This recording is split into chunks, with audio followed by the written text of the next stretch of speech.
Are you looking for this summer is epic love story?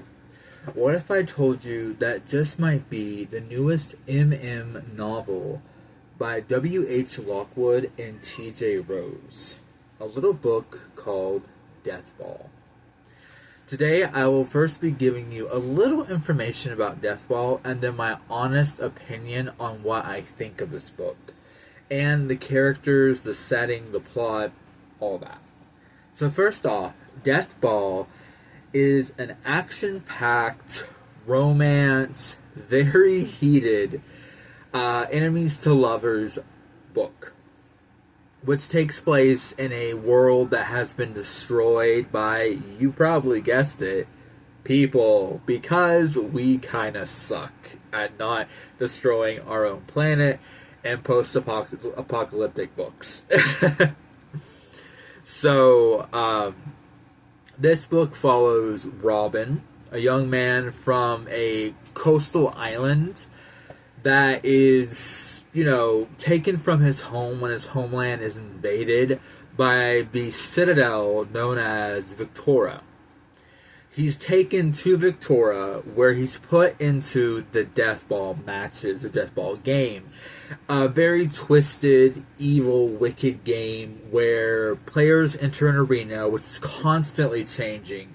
What it looks like, the environment, everything. Kind of like the second Hunger Games, I believe, when they kind of kept changing the arena around. And, you have to survive by eliminating your opponent by bludgeoning them with the death ball. This giant, spiky metal ball.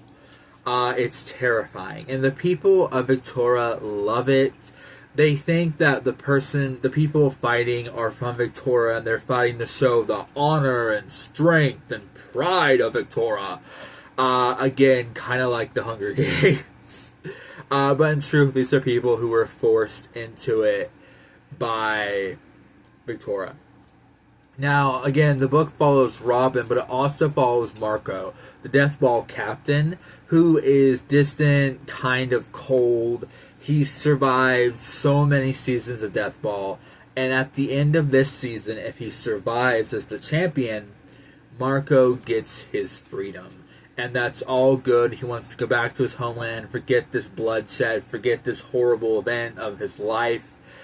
And then Robin comes along, and all of a sudden Marco's questioning everything. And is it really worth being free if he has to eliminate Robin, his little birdie?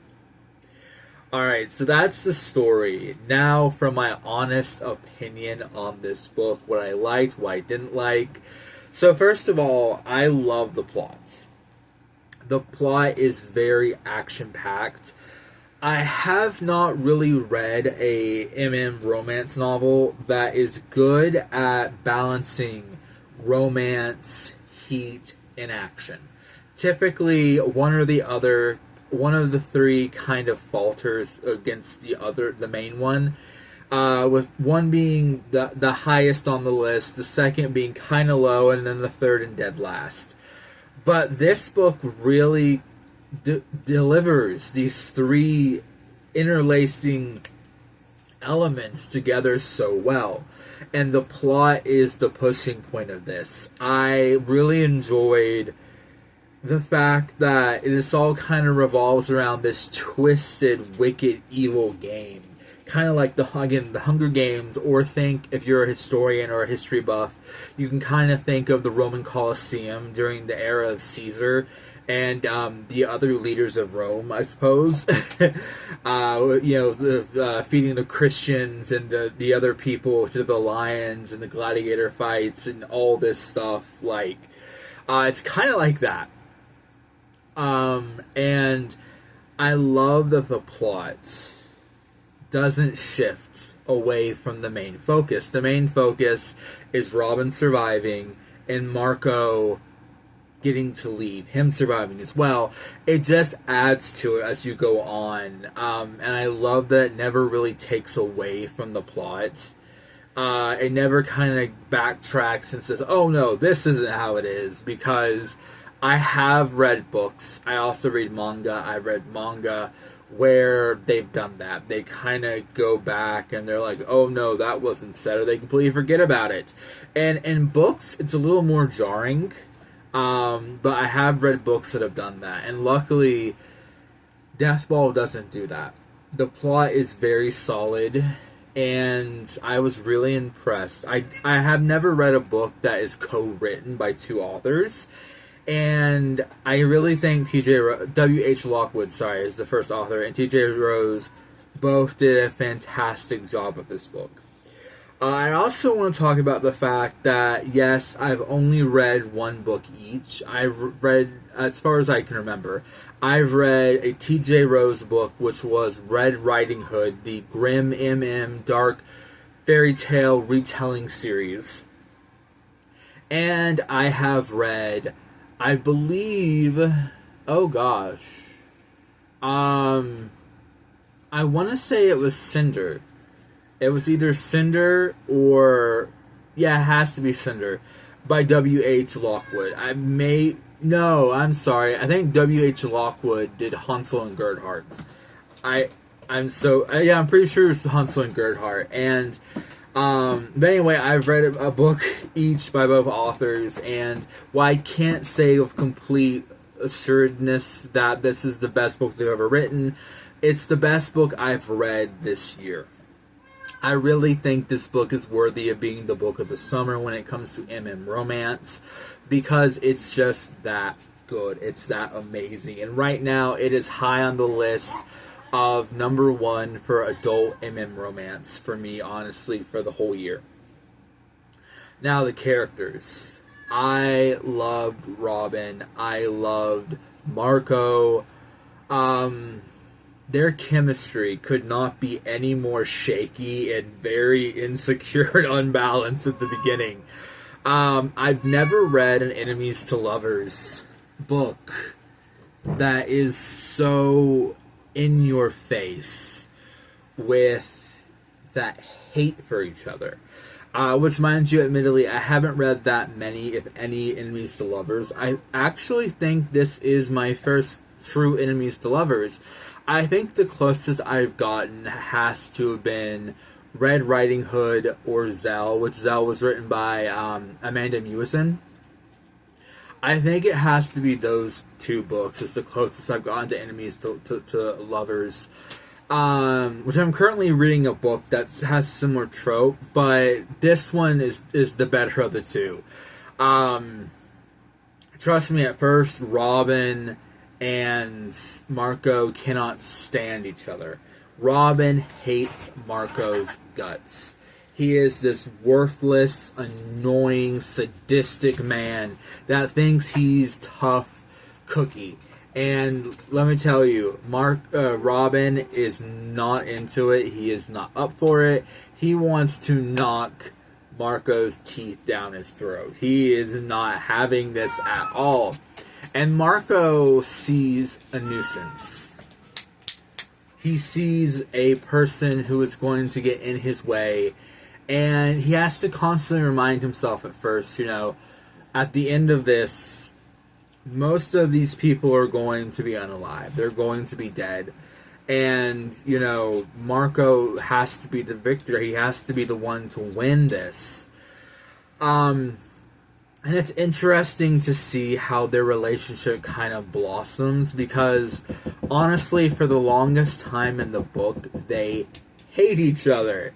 And it slowly, I think Marco's the one who kind of comes around first, but Robin hates the strongest.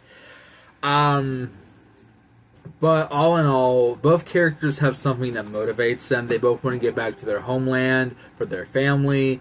And I think that they were pretty solid characters. I could definitely see people seeing themselves in Marco and Robin both, in the sense of willing to do almost anything for the people you love. And definitely hating the people that put you in these tough situations. Definitely. So, next, I want to talk about setting. The setting is the one thing I think I could kind of have done without, like, or I could have done with a bit more pizzazz, a bit more of emphasis on it. But at the same time, it works for this book. The main setting in this is the dungeons where the competitors are kept, and the arena. And like I said, the arena is constantly changing. It's a complete new death zone every match, and I really enjoy that. I thought it was really well done. I, however, wish we had gotten to know a bit more about Victoria. I wish we could have gotten a bit of a glimpse at what this place looks like. How exactly Victoria came to be, maybe. Which we might get that because Deathball is the first of 3 books, if I'm not mistaken. It's going to be a trilogy, with the second book, Death Wish, coming out sometime next year. I'm excited for that. We already know, if you read Deathball, who the next book is going to be about, because both authors hint at that. Well, they hint at it through the book, and at the very end they confirm the 2 new main characters for the next book. The ending. I want to talk about that ending. Oh my gosh. I was not expecting that. I was not expecting how the book ended. It surprised me. I unfortunately got a bit of a spoiler on a app I use to keep up with my reading and stuff. Someone had posted a review of Deathball, and they didn't put it was a spoiler, so it showed it. And I got a full blast of what kind of ending we expect. Not the ending itself, but what kind of ending to expect. And I was a little disappointed because that kind of does take away from the emotional charge and the, oh my gosh, what's going to happen? But I still love the ending, and I'm not going to do that to you. I'm not going to hint at the ending or talk about it.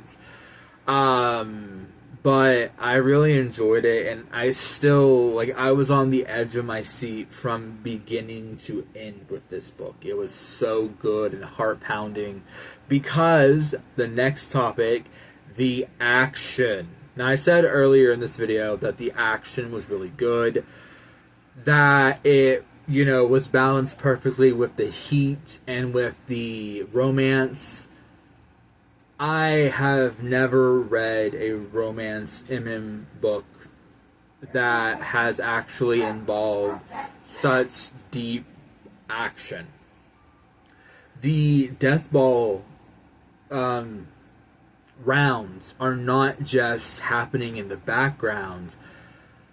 The main character, Robin, Marco, and Robin's best friends in the games,